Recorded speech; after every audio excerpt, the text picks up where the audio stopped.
오늘 우리에게 주신 하나님의 말씀은 구약성경 이사야 57장입니다. 57장 1절에서 2절 그리고 19절에서 21절 두 군데 말씀만 보도록 하겠습니다. 죄송합니다. 이사야 57장입니다. 1절과 2절 그리고 19절에서 21절 말씀까지 말씀을 같이 함께 봉독하도록 하겠습니다. 같이 함께 보겠습니다. 의인이 죽을지라도 마음에 두는 자가 없고 진실한 이들이 거두어 감을 당할지라도 깨닫는 자가 없도다. 의인들은 악한 자들 앞에서 불러가도다.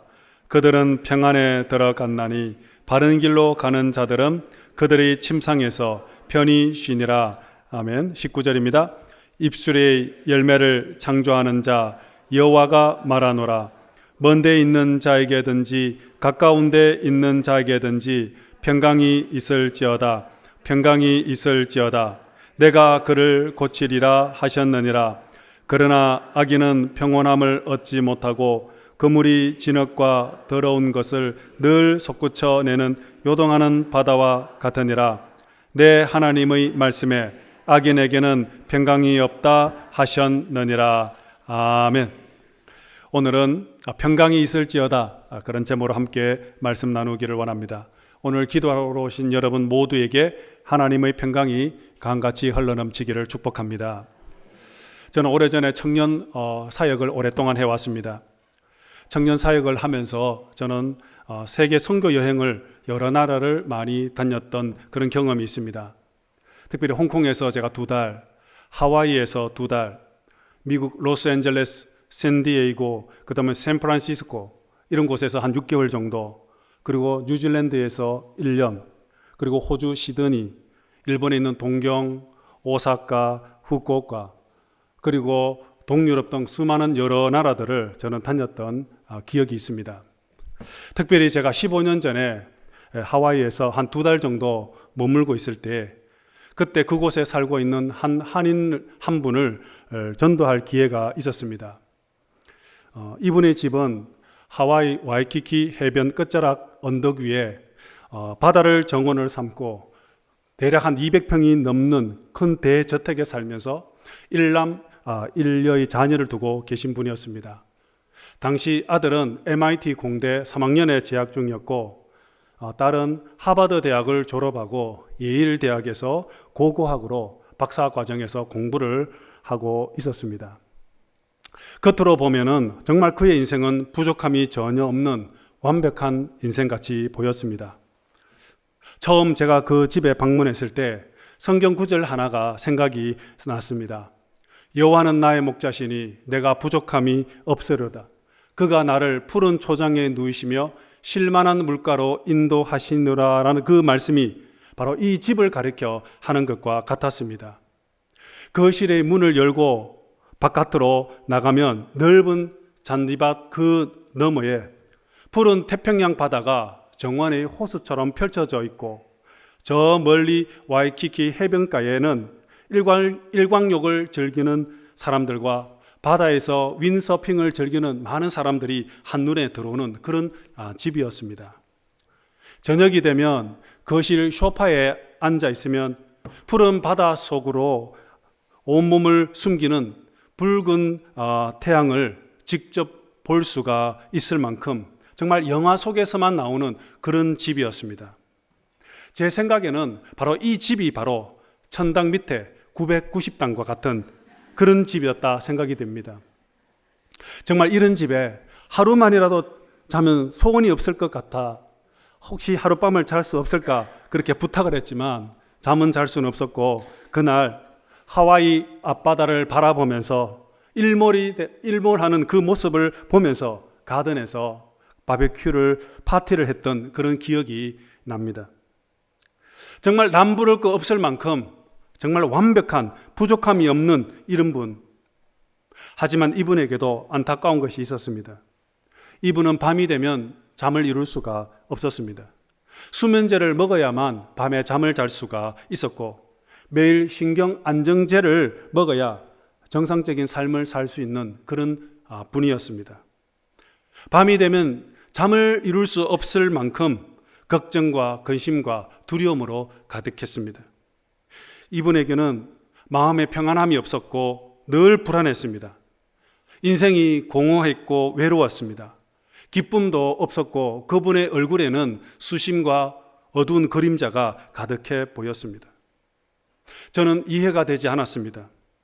푸른 초장과 이렇게 쉴만한 물가와 같은 그림 같은 집에 살고 자식들은 모두 다 성공해서 좋은 학교에 다니고 있고 정말 물질적으로도 부족함이 없는 풍성한 삶을 살고 있는데 도대체 무슨 걱정이 그렇게 많은 것일까?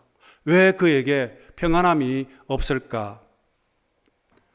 저는 그분을 보면서 우리 인간에게 가장 필요한 것이 무엇일까? 다시 한번 생각해 보았습니다. 여러분, 우리 마음은 정말 알 수 없습니다. 우리 인간은 세상의 풍요로움으로 결코 행복할 수가 없습니다. 왜냐하면 우리 인간은 영적인 존재이기 때문입니다. 세상의 것으로는 결코 만족할 수 없습니다. 영혼의 만족함이 있어야 합니다. 오직 하나님만이 우리의 내면의 세계를 채워줄 수 있고 하나님만이 우리 인생의 근본적인 문제를 해결해 줄 수 있습니다. 우리 인생의 참된 만족과 평안은 오직 하나님께만 있습니다. 그분만이 저와 여러분의 인생을 가장 가치 있고 행복한 인생으로 회복시켜 주실 수 있습니다. 그러므로 우리는 날마다 하나님의 은혜를 받아야 합니다. 여러분, 행복은 어디에서 오는 것일까요? 우리가 추구하는 행복은 어떤 것일까요? 저는 TV를 잘 보지 않습니다. 가끔 뉴스 정도 보는 정도인데 드라마나 어떤 연예 방송은 잘 보지 않는데 어느 날 TV에서 우연히 효린의 민박 이 방송을 잠깐 보게 되었습니다. 그날 효리 양이 자신의 집에 방문하는 그 게스트와 함께 참 인상적인 그런 대화하는 것을 보면서 참 많은 것을 생각하게 되었습니다. 그때 효리 양이 나누는 대화의 내용은 바로 한마디로 이것이었습니다. 사람은 행복해지려고 부단히 노력하지만 결코 행복해질 수 없다는 것이었습니다. 사람들은 나를 보면서 효리는 참 행복할 것이다 그렇게 생각하지만 나는 결코 행복하지 않다 그렇게 말한 것입니다. 효리는 돈도 많고 인기도 있고 외모도 있고 사랑하는 가족들도 있기 때문에 행복하지만 그러나 우리의 인생의 목마름은 결코 해결해 주지 못한다라는 것이었습니다. 그렇다면 여러분, 누가 행복한 사람일까요? 잠시 영상으로 한번 보도록 하겠습니다.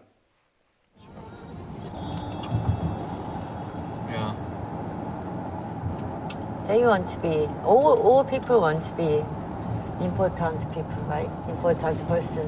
So the showing is important nowadays. Yeah, and they want the best. Everybody else to see the best part of them, Yeah. or the coolest. Or, And when I see the Instagram, all people looks happy and then yeah, and gorgeous, and but they real life is not, right?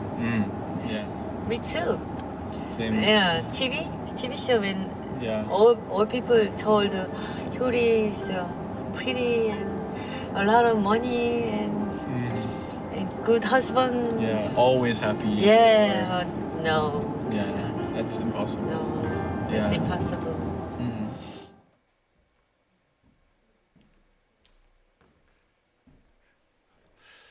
불가능하다고 합니다. 이 세상의 것은 그 어떤 것도 우리의 인생을 궁극적으로 행복해 할 수 없다 말하고 있습니다. 여러분, 사람의 행복은 어디에 사느냐가 중요하지 않습니다. 얼마를 많이 가졌느냐 그것도 중요하지 않습니다. 에릭 포럼이 오래전에 쓴 책 소유냐 존재냐는 그 책에서 말한 것처럼 사람은 그 어떤 것을 소유함으로 인해서 만족을 느끼지 못한다고 했습니다. 사람은 내가 어떤 존재냐 어떤 가치를 가지고 있느냐라는 것을 느낄 때 그때 비로소 행복함을 느끼게 된다고 했습니다. 그렇다면 여러분, 행복은 어디서 오는 것일까요? 우리 인생에 있어서 꼭 필요한 것이 무엇인지 오늘 이 밤에 우리는 묻지 않을 수가 없습니다.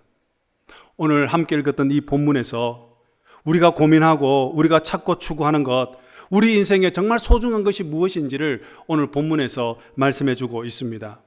이사야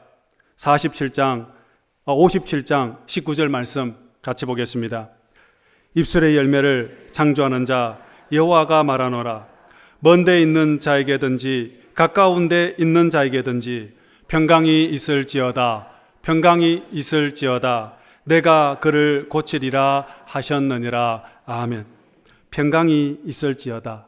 평강이 있을지어다. 샬롬, 샬롬 두 번을 반복하고 있습니다. 여러분, 우리 인생에 있어서 가장 필요한 것은 어쩌면 평강, 즉 샬롬일 것입니다. 여러분, 평강을 잃어버리면 모든 것을 다 잃어버린 것입니다. 우리가 평강을 잃어버렸을 때 찾아오는 것이 무엇인지 아시겠습니까? 그것은 바로 두려움입니다. 두려움이 찾아오는 그 순간부터 우리는 걱정과 근심, 염려가 찾아오는 것입니다. 여러분, 지옥이 어디겠습니까? 바로 지옥은 샬롬이 없는 그곳이 바로 지옥입니다. 저는 언젠가 성경을 보다가 구원이라는 단어가 가장 많이 나오는 성경은 어디일까 궁금해서 찾아보다가 한 가지 재미있는 사실을 발견했습니다.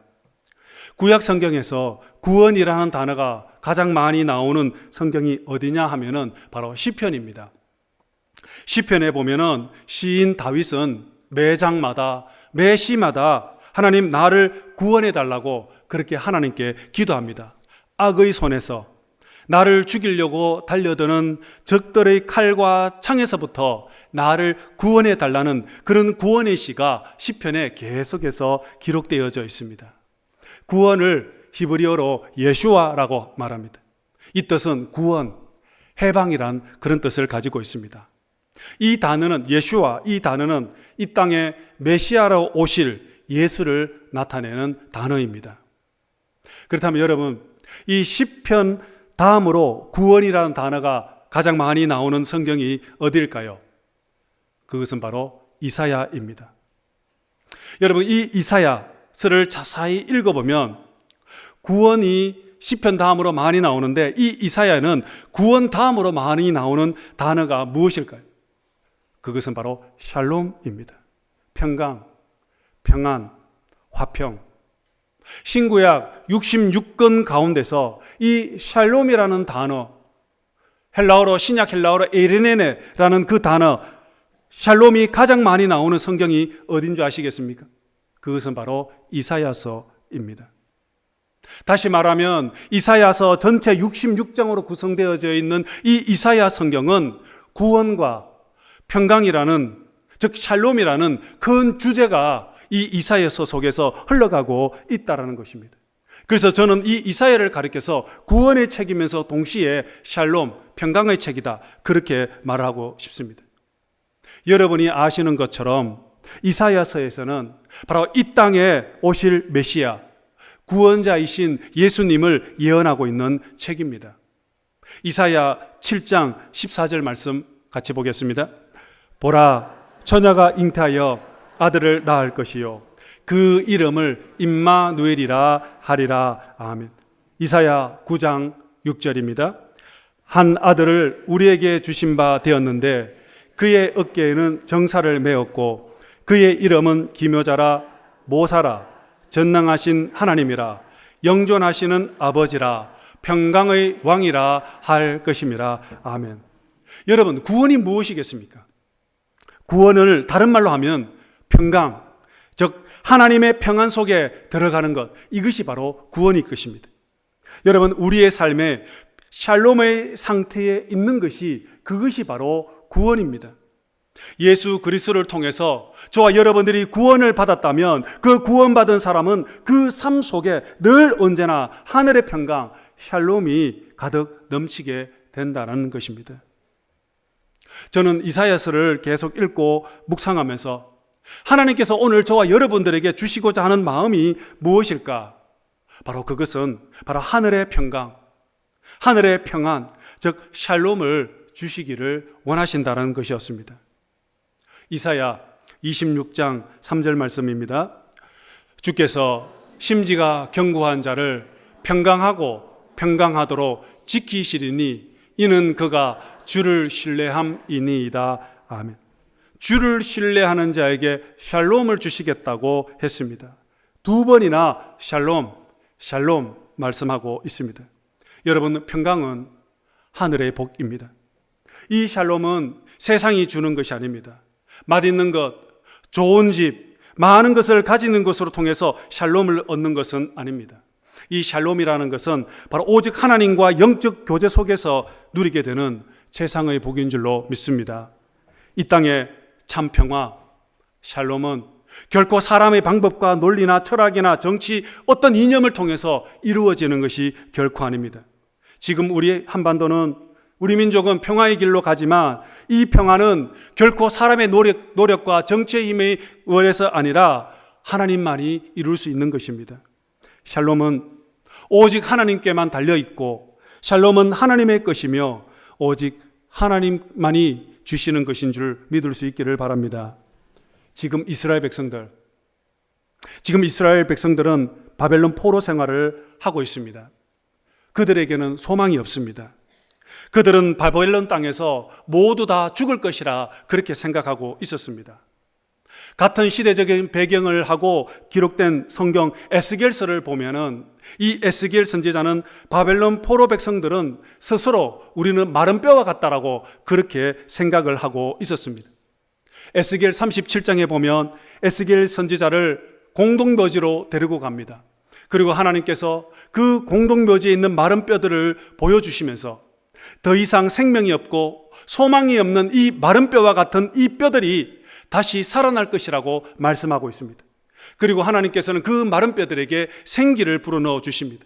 그리고 그 생기가 다시 고치시고 회복시키고 더 나아가서 그 마른 뼈들이 하나님의 큰 군대로 변화시키는 그런 환상을 에스겔 선지자에게 보여주셨습니다. 그리고는 이 마른 뼈가 바로 너희 이스라엘 백성, 나의 백성이라 그렇게 말씀해 주셨습니다. 사랑하는 성도 여러분, 하나님은 비록 마른 뼈와 같은 절망과 죽음 속에 살아가는 백성들을 하나님은 다시 살리시고 구원하시기를 원하십니다. 다시 회복시키시기를 원하십니다. 우리는 스스로 이 땅에서 말라 비틀어 멸망하여 죽을 것 같지만, 그러나 하나님은 우리 인생이 그렇게 끝나지 않고 다시 고치시고 회복시켜 주시고 구원하시고 하나님의 평강 가운데로 인도하기를 원하신다는 것입니다. 이것이 바로 하나님의 마음입니다. 이사야 66장 12절 말씀입니다.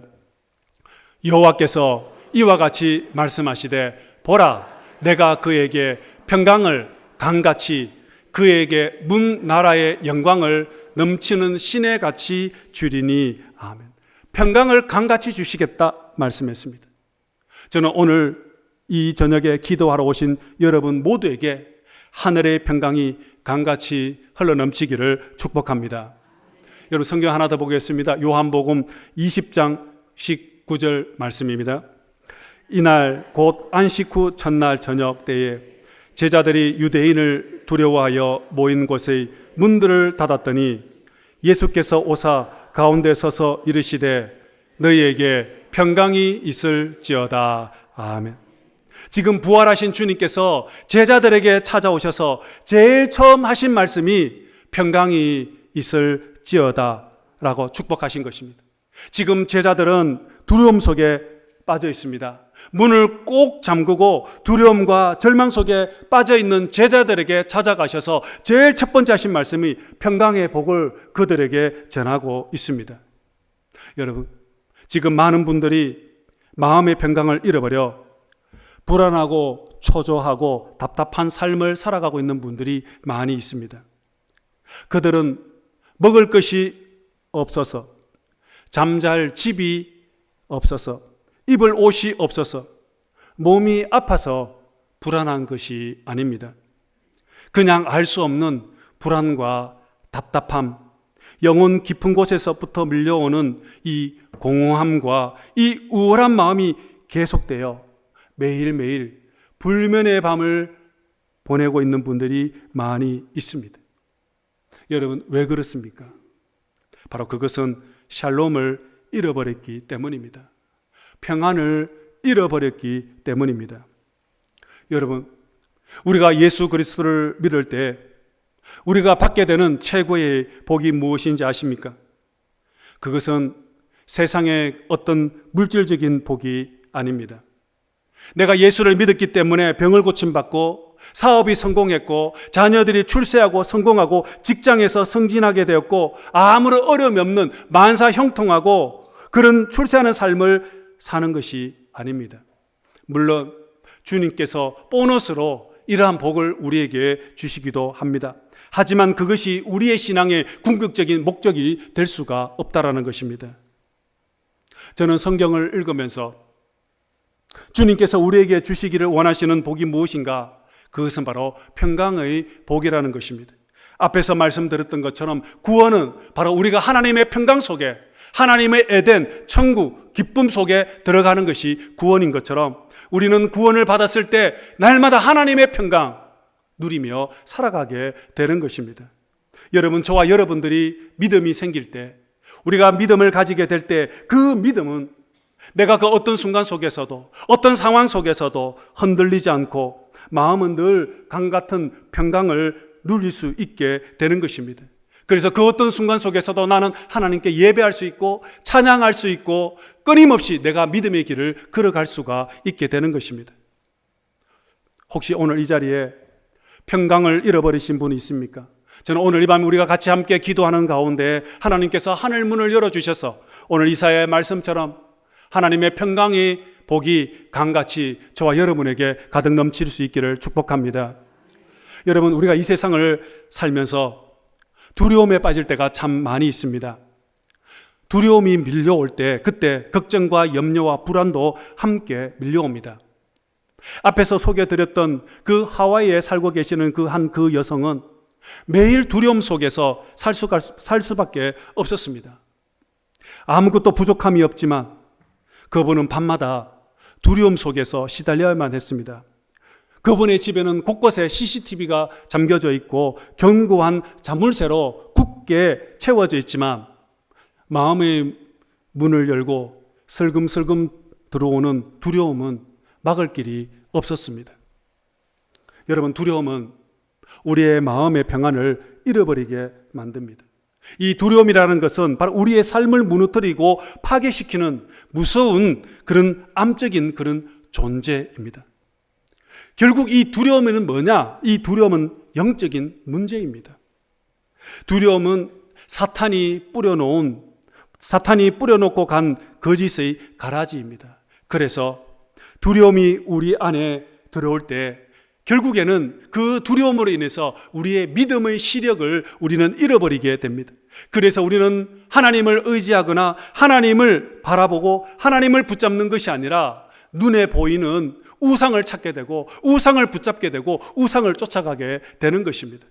그래서 성경에 보면 두려워하지 말라는 것이 366번 기록되어 있다고 합니다. 365일 매일매일 두려워하며 살아가는 우리 인생들을 향하여 너희들은 두려워하지 말라고 매일 두려워하지 말라고 말씀하시며 한 번 더 366번째는 그래도 부족하니까 한 번 더 보너스로 366번을 기록했다, 그렇게 말씀하는 것 같습니다. 저는 이사야서를 읽다가 또 하나 발견하게 된 것은 바로 이사야 성경에 많이 나오는 단어가 구원, 그리고 평강, 그리고 또 많이 나오는 단어가 무엇인지 아십니까? 바로 그것은 두려워하지 말라라는 말씀입니다. 여러분, 우리가 특히 이사야 40장 이후를 읽어보면 하나님은 계속해서 우리를 향하여 두려워하지 말라, 두려워하지 말라 그렇게 말씀하고 있습니다. 그런데 하나님께서 우리에게 두려워하지 말라고 말씀만 하시는 것이 아니라 그 다음에 계속해서 약속의 말씀이 있습니다. 그것이 무엇이냐? 바로 그것은 내가 너와 함께하리라, 내가 너를 꼭 붙잡아 주리라, 내가 너를 도와주리라. 이 약속의 말씀을 함께 하시면서 두려워하지 마라, 너는 내 것이다, 내가 너를 책임지리라, 그렇게 말씀하고 있는 것입니다. 이사야 41장 10절 말씀입니다. 두려워하지 말라. 내가 너와 함께함이라. 놀라지 말라. 나는 내 하나님이 됨이라. 내가 너를 굳세게 하리라. 참으로 너를 도와주리라. 참으로 나의 의로운 오른손으로 너를 붙들리라. 아멘. 여러분, 우리가 이 땅을 살아가는 데 있어서 정말 꼭 필요한 것이 무엇이겠습니까? 물론 어떤 분에게는 돈이 필요합니다. 또 어떤 분에게 있어서는 건강이 필요한 분도 있습니다. 또 어떤 분들에게 있어서는 자녀들이 잘 되기를 간절히 바라는 분도 있을 것입니다. 어떤 분들에게는 사랑을 받고 인정을 받고 싶은 분도 계실 것입니다. 이 모든 것은 우리가 이 땅을 살아가는 데 있어서 꼭 필요한 것 중에 하나입니다. 하지만 이것보다 더 중요한 것이 있습니다. 바로 그것은 바로 믿음입니다. 우리에게 있어서 가장 필요하고 중요한 것은 바로 믿음이라는 것입니다. 우리가 믿음이 있을 때 앞에서 말씀드렸던 이 모든 두려움에서부터 우리는 벗어날 수가 있기 때문입니다. 제가 오래전에 읽었던 책 중에 크게 감동받은 책, 도전받은 책이 있습니다. 몇 번 여러 번 소개해드렸습니다마는 그것은 스카펫 박사가 쓴 책 중에 아직도 가야 할 길이라는 그런 책입니다. 이 책 첫 번째 챕터에 보면 이렇게 되어 있습니다. 인생은 문제와 고통에 직면하는 것이다. 그렇게 되어져 있습니다. 즉 삶이라는 것은 뭐냐? 인생의 삶이라는 것은 문제의 연속이라는 것입니다. 문제 없는 인생은 하나도 없다라는 것을 지금 말씀하고 있습니다. 겉에서 보면 아무런 문제가 없고 화려하고 평안하고 행복하고 잘 사는 것 같이 보이지만 한꺼풀만 그 속으로 들어가 보면, 그 사람의 내면 속에 들어가면 수많은 인생의 문제와 고통 속에서 살아가고 있다는 거 이야기하고 있는 것입니다. 그래서 스카펫 박사는 이것은 바로 삶의 진리 가운데 가장 위대한 진리라고 그렇게 말합니다. 하지만 이러한 평범한 진리를 이해하고 받아들인다면 우리의 삶은 더 이상 고해가 아니다라고 말합니다. 여기서 중요한 단어는 뭐냐면 이해하고 받아들이라는 것입니다. 우리의 인생은 고통의 연속이다라는 그 진리를 받아들이라는 것입니다. 인정하라는 것입니다. 그렇다면 문제는 이 끊임없이 다가오는 이 고통스러운 삶의 문제들 앞에 우리가 어떻게 해야 하는 것인가 하는 것입니다. 이것이 바로 우리의 인생에 주어진 과제입니다. 문제를 계속 안고 고통스럽게 살아가야만 하는 것인가, 아니면 이 문제들을 극복하며 살아가야 할 것인가입니다. 이 책에서 저자는 현명한 사람들은 문제를 두려워하지 않고 오히려 문제들을 환영한다고 합니다. 그리고 더 나아가서 그 문제가 주는 고통까지 기꺼이 받아들인다라고 말합니다. 문제와 고통을 피하려고 할 때 그때 정신 건강을 해치는 원인이 된다고 말하고 있는 것입니다. 여러분, 그렇다면 여기에서 이렇게 험하고 힘든 우리의 세상살이에서 우리가 어떻게 이 문제들을 극복하고 받아들이고 인정하며 그리고 또 그것을 이길 수 있을까 하는 것입니다. 내 힘과 능력과 지혜로는 이 문제를 극복할 수가 없습니다. 나는 너무나도 쉽게 좌절하고 실족하여 넘어질 수밖에 없기 때문입니다. 그러나 주님은 저와 여러분들을 향하여 믿음으로 이 세상을 이기라 그렇게 말씀하고 있습니다. 믿음은 바로 우리를 인생의 위기에서 넘어지거나 실족하지 않도록 꼭 붙잡아 주시고 이 믿음을 통해서 우리에게 힘과 능력을 부어주시기 때문입니다. 그래서 요한 1서 5장 4절에 이렇게 말씀하고 있습니다. 무릇 하나님께로부터 난 자마다 세상을 이기느니라. 세상을 이기는 승리는 이것이니 우리의 믿음이니라. 아멘. 우리의 믿음이 세상을 이긴다고 했습니다. 그렇다면 이 믿음은 어떤 믿음입니까? 계속해서 성경은 말씀합니다. 요한일서 5장 5절 말씀입니다. 예수께서 하나님의 아들이심을 믿는 자가 아니면 세상을 이기는 자가 누구냐? 아멘. 예수 그리스도께서 하나님의 아들이심을 믿는 그 믿음입니다. 그리스도인이 이 세상을 이길 수 있는 그 힘은 바로 오직 믿음밖에 없습니다. 바로 믿음이 우리의 힘이요, 믿음이 우리의 능력이요, 우리가 담대하게 이 세상을 헤쳐나가 이길 수 있는 힘과 능력과 에너지를 공급해 주신다는 것입니다. 그러므로 저와 여러분 안에 이 믿음을 가지고 있다면 이것이 우리를 더욱더 강하게 할 것이고, 우리의 인생 앞에 고통의 순간에도 우리가 인내하며 승리할 수 있게 된다는 말씀입니다. 나를 구원해 주신 예수 그리스도, 그분을 믿고 나를 구원하기 위해서 십자가에서 죽으면서까지 끝까지 나를 사랑해 주신 그 주님을 묵상한다면, 그 십자가를 우리가 붙잡을 때 주님께서 저와 여러분들에게 바로 힘을 주실 것입니다. 능력을 주실 것입니다. 바로 십자가만이 바로 저와 여러분에게 있어서 힘과 능력이 되는 것이기 때문입니다. 그러므로 저희들 이 땅에서 살아갈 때 우리에게 정말 소중한 것은 바로 이 믿음을 가지고 우리는 끝까지 살아가야 될 줄로 믿습니다. 저와 여러분에게 이 믿음이 있다면 내 삶이 고통스럽고 절망과 근심, 걱정, 두려움이 가득할지라도 내 안에 있는 그 믿음으로 말미암아 인생의 모든 짐을 뛰어넘고 마음의 평안을 잃어버리지 않고 계속해서 주님께서 주시는 강과 같은 평강 속에서 살아가게 될 줄로 믿습니다. 요한복음 14장 27절 말씀입니다. 평안을 너에게 끼치노니 곧 나의 평안을 너에게 주노라. 내가 너에게 주는 것은 세상이 주는 것과 같지 아니하노라. 너희는 마음에 근심하지도 말고 두려워하지도 말라. 지금 주님께서 십자가를 앞두고 제자들의 곁을 떠나시면서 마지막으로 제자들에게 남긴 말씀이 우리에게 평안을 주시겠다고 약속하신 것입니다. 예수님의 평안이 있을 때 우리는 비로소 그때 어떤 근심과 두려움과 걱정, 염려 모두 물리칠 수가 있습니다. 저는 목회를 하면서 많은 성도님들의 눈물을 보았습니다. 그런데 저는 우리 성도님들의 그 눈물을 도저히 닦아줄 수가 없었습니다. 그 어떤 말로도 그분의 상한 마음과 눈물을 거두어 줄 수가 없었습니다. 겉으로 흐르는 눈물은 닦아줄 수는 있어도 그분의 마음속에 흐르는 눈물은 닦아줄 수가 없었습니다. 제가 할 수 있는 것은 오직 그분을 주님께로 인도하는 것밖에 없었습니다. 하나님만이 그분의 상한 마음과 눈물을 닦아주실 수 있기 때문입니다. 하나님은 눈물을 닦아주시겠다는 것은 바로 회복을 의미합니다.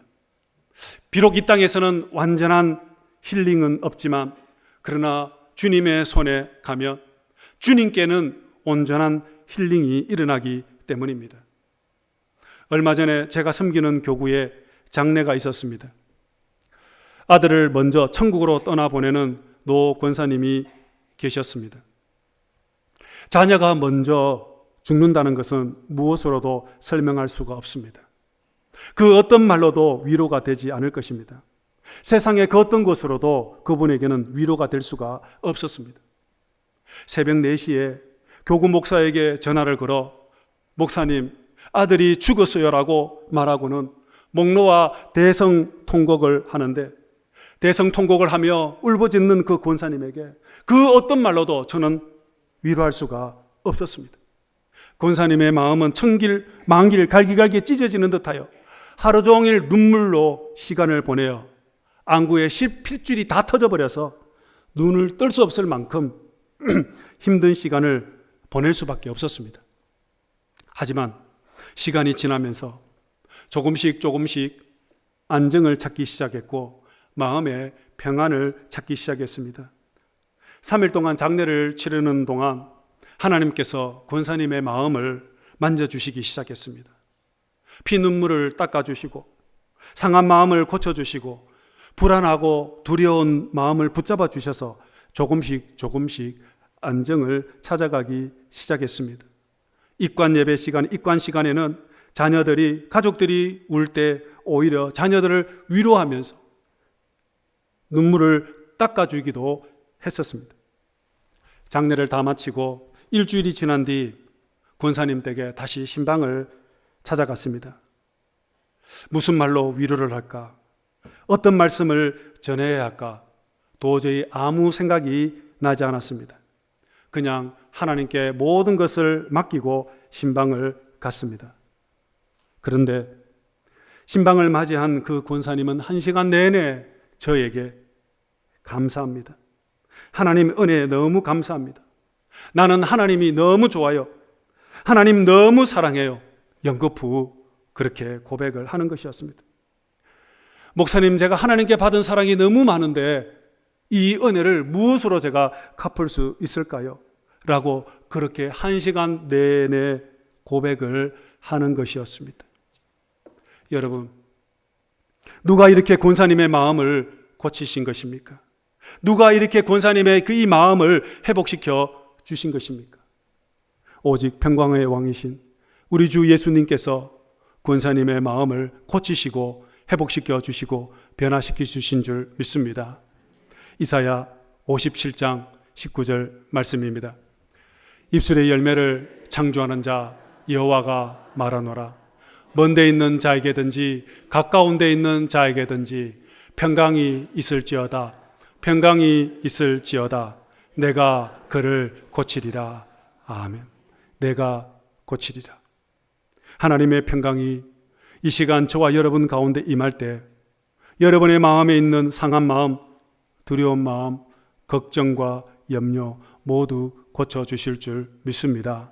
오늘 이 시간에 하나님의 강같은 평강이 기도하는 저와 여러분 모두에게 임하게 될 줄 믿습니다. 그 하나님의 평강으로 충만한 저와 여러분 모두 되기를 주 예수 그리스도의 이름으로 축복합니다.